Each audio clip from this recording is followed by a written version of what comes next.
94 Walf Sénégal dellu si na di leen siyaar mboolem képp koo xam yaa ngi topp sunu site bi di 94 Walf Sénégal seen analyse chronique yi xam dañ leen koy defal saa su nekk ci réew mi ak bitim réew ñu ngi leen di jaajëfal di leen siyaar way leen di toppal 94 Walf Sénégal Bougane ak Assane Diouf xanaa ñoom dañoo coalition wala coalition bu bees la da xanaa wala Bougane ak Assane Diouf ak Bougane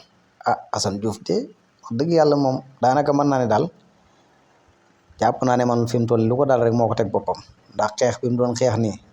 da cee dugaloon ñu baree bari dafa amoon yoon woo xam ne moom ci jëmmi boppam moom dépassé woon na sax kii mu toogal tey jii demoon na ba moo ëpp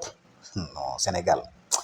moo tax booy xeex rek chaque jour war ngay xam bu baax a baax xeex bi ngay xeex ndax dina am mucc ak mucc mais Assane Diouf demoon na ba toll foo xam ne nit ñi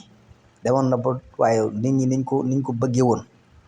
mais loolu yëpp yàqu na ko loolu yëpp nag li tax mu yàqu ko moom gis nga ko dafa am yoo xam ne yu sew la voilà mën na laa yàqal yu sew ngay def yu sew rek après daal di yàqule moo tax ñu ne yegg moom yombut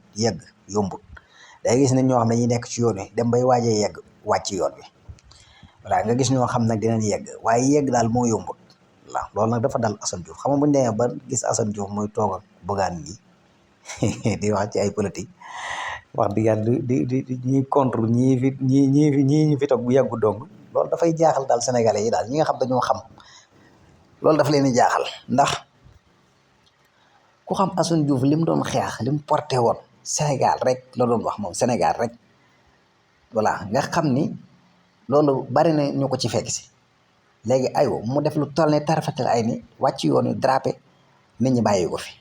dañ naan saxaar gi bàyyi ko fi léegi nag mu wëlbatiku bëgg a dellu si waat di tuuraat ci kaw nit ñoo xam ne ni bi leen Sénégal yi fa léegi daa yàggut loolu wax dëgg yàlla moom wal na tëdd sax référé moom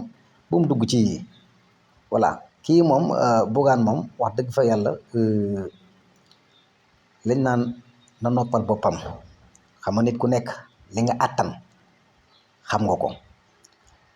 loolu nag soo koy wax nit koo xam ne dafa jàpp ne bu asamaan si doon wàcc mu téye ko li nga koy wax du ko gëm waaye dara daa yàggul fi mu toll nii fi ngay natte sa bopp daal mooy élection yi di ñëw comme ni ko gars yëpp di waxee rek parce que article 20 lañ wax li nga wax noonu rek jaadu nañu fekk la sa kër jël si la ba xam li nga wax foo ko teg waaye sénégalais yi dofuñu dañoo bëgg a xam Bougane lan lay posé Sénégal moo tax dañoo ñaan buñ la naroon a indil ay problème sax bu ko kenn def